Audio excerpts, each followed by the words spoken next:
కానిస్టేబుల్‌ను కిరాతకంగా నరికి చంపిన దుండగులు ఉప్పల్లో హైటెన్షన్. అసలు ఆ విషయాలన్నీ మనం పూర్తిగా తెలుసుకుందాం. ఎందుకంటే హైదరాబాద్‌లో ఈ మధ్యకాలంలో విషాదాలు బాగా ఎక్కువైపోతున్నాయి.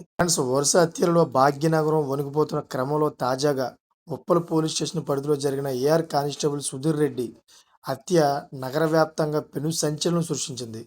ఆదివారం చిలక నగర్ సాయిబాబా గుడి వద్ద ఈ ఘోరం చోటు చేసుకుంది.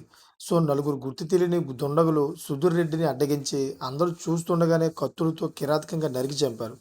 రక్తపు మడుగులలో పడి ఉన్న కానిస్టేబుల్‌ను చూసి స్థానికులు భయభ్రాంతులకు గురయ్యారు. పట్టపగలు రద్దీగా ఉండే ప్రాంతంలో ఒక రక్షణ అధికారిపైనే ఇంతటి తెగింపుతో దాడి జరగడం శాంతి భద్రతల పరిస్థితులపై ఆందోళన కలిగిస్తోంది.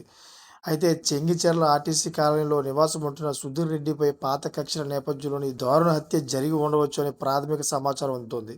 అయితే నిందితులు పక్కా ప్లాన్‌తో సుధీర్‌ను వెంబడించి వేటాడి చంపినట్లు తెలుస్తోంది. అదేవిధంగా సమాచారం అందుకున్న వెంటనే ఉప్పల్ పోలీసు ఘటనా స్థలానికి చేరుకొని క్లూస్ టీమ్ ద్వారా ఆధారాలు సేకరించారు. నిందితుల కోసం గాలింపు చర్యలు ముమ్మరం చేశామని, త్వరలోనే వారిని పట్టుకుంటామని ఉన్నతాధికారులు తెలిపారు. ఈ ఘోరంతో ఉప్పల్, చిలకనగర్ ప్రాంతాల్లో పోలీసులు భారీగా మోహరించడంతో తీవ్ర ఉద్రిక్తత నెలకొంది.